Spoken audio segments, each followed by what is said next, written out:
역대하 15장. 하나님의 영이 오뎃의 아들 아사랴에게 내리니 그가 아사 앞에 나아가서 다음과 같이 말하였다.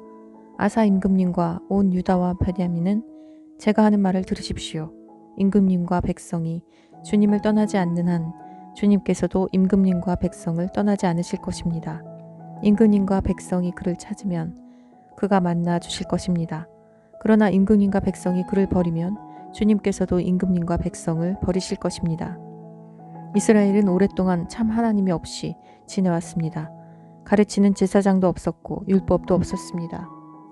그러나 이스라엘이 어려운 일을 만나서 주 이스라엘의 하나님께 돌아와 그를 찾으면 주님께서는 그들을 만나 주셨습니다. 그때에는 세상이 하도 어지러워서 땅 위에 사는 모든 백성이 마음 놓고 평안히 나들이도 못하였습니다. 나라와 나라가 성읍과 성읍이 서로 치고 무찌르는 판이었습니다. 이것은 하나님께서 사람들이 온갖 고난 속에서 고통을 받도록 버려두셨기 때문입니다. 그러나 임금님과 백성은 기운을 내십시오. 낙심하지 마십시오. 임금님과 백성이 하는 수고에는 상급이 따를 것입니다. 아사는 이 모든 말, 곧 오뎃의 아들 아사랴 예언자가 전하여 주는 예언을 듣고 용기를 내어 유다와 베냐민 온 지방과 에브라임 산간 지역의 점령 지역 성읍에서 역겨운 물건들을 없애버렸다. 그는 또 주님의 성전 현관 앞에 있는 주님의 제단을 보수하였다. 그는 또 유다와 베냐민의 모든 백성을 불러 모으고 그들에게로 가서 함께 살고 있는 에브라임과 므낫세와 시므온 지파 소속의 백성도 모두 불러 모았다. 주 하나님께서 아사와 함께 계시는 것을 보고 이스라엘에서도 많은 사람들이 아사에게로 모여들었다. 그들이 예루살렘에서 모인 것은 아사 왕 15년이 되던 해 세 번째 달이었다. 그날 그들은 그들이 가져온 온 전리품 가운데서 소 700마리와 양 7,000마리를 주님께 희생제물로 잡아 바치며 마음을 다하고 정성을 다하여 주 조상의 하나님만을 찾기로 하는 언약을 맺었다. 주 이스라엘의 하나님을 찾지 아니하는 자는 젊은 사람이든지 나이 많은 사람이든지 남자든지 여자든지 가릴 것 없이 누구든지 다 죽이기로 하였다. 사람들은 함성과 쇠납할 소리와 뿔납할 소리가 울려 퍼지는 가운데 주님께 큰 소리로 맹세하였다. 온 유다 백성은 이러한 맹세를 하는 것이 기쁘기만 하였다. 그들은 마음을 다해 맹세하고 정성을 다해 주님을 찾았으므로 주님께서 그들을 만나 주셨고 사방으로 그들에게 평안을 주셨다. 아사 왕은 자기 할머니 마아가가 혐오스러운 아세라 목상을 만들었다고 해서 태호의 자리에서 물러나게 하였다.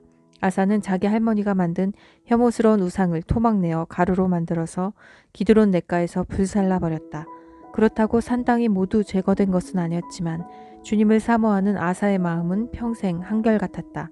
아사는 자기 아버지와 자신이 거룩하게 구별하여 바친 은과 금과 그릇들을 하나님의 성전에 올려놓았다. 이때부터 아사 왕 35년까지 전쟁이 없었다. 16장.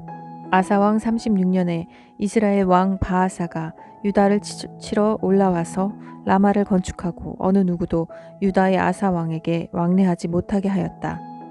그러자 아사는 주님의 성전 창고와 왕실 창고의 모든 은과 금을 모아서 다마스쿠스에 있는 시리아의 베나닷 왕에게 보내며 말하였다. 나의 아버지와 그대의 아버지가 서로 동맹을 맺었듯이 나와 그대도 서로 동맹을 맺도록 합시다. 여기 그대에게 은과 금을 보냅니다. 부디 오셔서 이스라엘의 바아사 왕과 맺은 동맹을 파괴하시고 그가 여기에서 떠나게 하여 주십시오. 베나닷은 아사 왕의 청을 받아들여 자기의 군사령관을 보내서 이온과 단과 아벨마임과 납달리의 양곡 저장 성읍을 치게 하였다. 바아사가 이 소문을 듣고는 라마 건축을 멈추고 그 공사를 포기하였다. 그러자 아사 왕은 온 유다 백성을 불러서 바아사가 라마를 건축할 때에 쓰던 돌과 목재를 가져오게 하였다. 아사 왕은 이것으로 게바와 미스바를 보수하였다. 그 무렵 하나니 선견자가 유다의 아사 왕에게 와서 말하였다. 임금님께서 시리아 왕을 의지하시고 주 임금님의 하나님을 의지하지 않으셨으므로 이제 시리아 왕의 군대는 임금님의 손에서 벗어나 버렸습니다. 에티오피아 군과 리비아 군이 광한 군대가 아니었습니까? 병거도 군마도 헤아릴 수 없지 많지 않았습니까?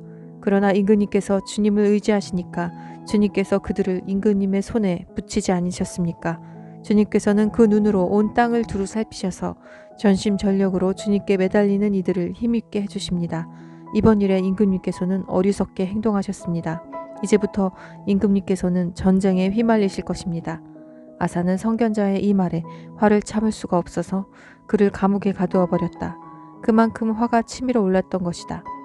이때 아사는 백성들 가운데서도 얼마를 학대하였다. 아사의 행적은 처음부터 끝까지 유다와 이스라엘 열왕기에 기록되어 있다. 아사가 왕이 된 지 39년이 되던 해에 발에 병이 나서 위독하게 되었다. 그렇게 아플 때에도 그는 주님을 찾지 않고 의사들을 찾았다. 아사가 죽어서 그의 조상과 함께 잠드니 그가 왕이 된 지 41년이 되던 해였다. 사람들은 그를 다윗성에 장사하였다. 그 무덤은 아사가 미리 파둔 곳이다. 사람들은 향 제조법대로 만든 온갖 향을 가득 쌓은 침상에 그를 눕혀서 장사하고 그의 죽음에 애도하려고 큰 불을 밝혔다. 17장 아사의 아들 여호사밧이 그의 뒤를 이어 왕이 되었다. 그는 이스라엘의 침략을 막으려고 국방을 튼튼하게 하였다. 그는 요새화된 유다의 모든 성읍에 군대를 배치하였고 유다 전국과 그의 아버지 아사가 정복한 에브라임 여러 성읍에 수비대를 배치하였다. 여호사밧이 왕이 되면서부터 그의 조상 다윗이 걸어간 그 길을 따라갔으므로 주님께서 여호사밧과 함께 계셨다. 여호사밧은 바알 신들을 찾지 아니하고 다만 그의 아버지가 섬긴 하나님을 찾으며 그 하나님의 계명을 따라 살고 이스라엘 사람의 행위를 따르지 않았으므로 주님께서는 여호사밧이 다스리는 나라를 굳건하게 해주셨다. 온 유다 백성이 여호사밧에게 선물을 바치니 그의 부귀와 영광이 대단하였다. 그는 오직 주님께서 지시하신 대로 살기로 다짐하고 유다에서 산당과 아세라 목상을 없애버렸다. 그는 왕이 된 지 3년째 되는 해에 지도자들인 벤하일과 오바댜와 스가랴와 느다넬과 미가야를 유다 여러 성읍에 보내어 백성을 가르치게 하였다. 그들과 함께 레위 사람들 곧 스마야와 느다냐와 스바랴와 아사일과 스미라못과 여호나단과 아도니아와 도비아와 도바도니아 이런 레위 사람들을 보내고 또 그들과 함께 제사장 엘리사마와 여호람을 보냈다. 그들은 주님의 율법책을 가지고 유다 전국을 돌면서 백성을 가르쳤다. 그들은 유다의 모든 성읍을 다 돌면서 백성을 가르쳤다. 유다의 주위에 있는 모든 나라는 유다를 보호하시는 주님이 두려워서 감히 여호사밧에게 싸움을 걸지 못하였다. 어떤 블레셋 사람들은 여호사밧에게 조공으로 예물을 바쳤고 아라비아 사람들은 짐승떼 곧 순양 7,700마리와 순염소 7,700마리를 바쳤다. 여호사밧은 세력이 점점 커졌다. 그는 유다 안에 요새들을 세우고 양곡 저장 성읍들을 세웠다. 이렇게 그는 유다 여러 성읍에 많은 일을 하여 놓았고 예루살렘에는 전투 병력과 용사들을 배치하였다. 가문별로 병적에 오른 수는 다음과 같다. 유다 가문에 속한 천부장 가운데서는 천부장 아드나가 으뜸이 되어 용사 30만 명을 거느렸고 다음으로는 여호하나니 28만 명을 거느렸고 그 다음으로는 주님을 위하여 자원하여 나선 시그리의 아들 아마샤가 용사 20만 명을 거느렸다. 베냐민 가문에서는 용장 엘리아다가 활과 방패를 잡은 사람 20만 명을 거느렸고 다음으로는 여호사밧이 무장한 병사 18만을 거느렸다. 이들은 모두 왕을 모시는 군인들이었다. 왕은 이 밖에도 유다 전역 요새에다가 군인들을 배치하였다. 아멘.